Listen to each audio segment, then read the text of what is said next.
आम्ही आमच्या भाषणामध्ये मांडणार आहे आणि राज्याची खरी परिस्थिती ही लोकांसमोर आणण्याचा प्रयत्न आमच्या सर्वांचा असणार आहे. पुणे जमीन प्रकरणामध्ये पार्थ पवार यांना कोर्टाने पार्थ पवार प्रकरणामध्ये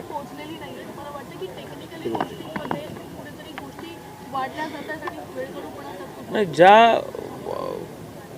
जी अमाऊंट 31,000 कोटी ही प्रत्यक्ष शेतकऱ्यापर्यंत पोचणारच नाही आहे. मुळात हा 31,000 कोटीचा आकडा तयार कसा होतोय याचा सुद्धा अभ्यास आपण सर्वांनी केला पाहिजे.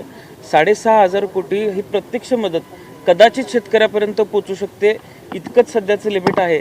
आणि आज शेतकऱ्याची फसवणूक या पॅकेज या शब्दाच्या नावाखाली होऊ नये एवढीच विनंती मी शासनाला करणार आहे. पुणे जमीन प्रकरणामध्ये कोर्टाने फटकारलं असून पार्थ पवारचं नाव अजून गुन्ह्यात का दाखल केलं नाही असं म्हटलेलं आहे. कोर्टाचं काल काय म्हणणं आलंय काल मला अद्याप त्या संदर्भाची माहिती नाही. मी थोड्या वेळात बघून आपल्याला माझी प्रतिक्रिया राजकीय दबाव आहे का केसवरती?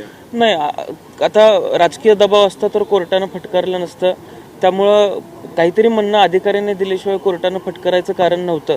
त्यामुळे अधिकारी योग्य पद्धतीनं काम करत असावेत आणि कोर्टानं फटकारलंय याचा अर्थ कोर्ट सुद्धा योग्य पद्धतीने चिकित्सा करत असावं. रोजच्या आठवड्याभराचं अधिवेशन आहे, मध्यावरती आता हे अधिवेशन आलेलं आहे. तुम्ही आता ज्या प्रकारे सांगितलं की लाडक्या बहिणीवरती चर्चा होत आहे, दुसऱ्या असतील, बत्ती कुठली असतील यावरती चर्चा होत आहे. तर आठवड्याभरामध्ये ज्या विषयांवरती चर्चा व्हायला पाहिजे ती कुठं पाहायला मिळते. खरं तर अधिवेशन अजून काही दिवस वाढवून मिळायला हवं होतं.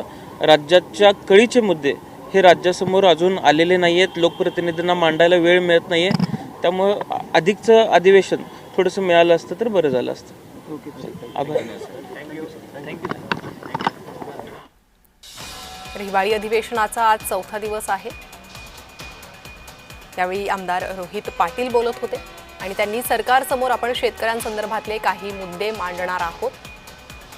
विशेषतः नुकसान भरपाई संदर्भातला मुद्दा आहे, त्याबद्दल आपण सरकारला काही प्रश्न विचारणार आहोत असं त्यांनी म्हटलेलं आहे. तर अधिवेशनाला कालावधी हा वाढवून मिळायला हवा होता. अनेक कळीचे मुद्दे महाराष्ट्रातले आहे, राज्यातले आहे. त्यामुळे अधिवेशनाचा कालावधी कमी पडेल, हा कालावधी वाढवून मिळायला हवा होता असंही रोहित पाटील यांनी म्हटलेलं आहे. आज हिवाळी अधिवेशनाचा चौथा दिवस. विधिमंडळ परिसरातून आमदार रोहित पाटील यांनी ही प्रतिक्रिया दिलेली आहे. अधिवेशनाचा कालावधी हा वाढवून मिळायला हवा होता. विरोधकांकडून ही मागणी होते. नाना पटोलेंनीही या संदर्भात मागणी केली होती.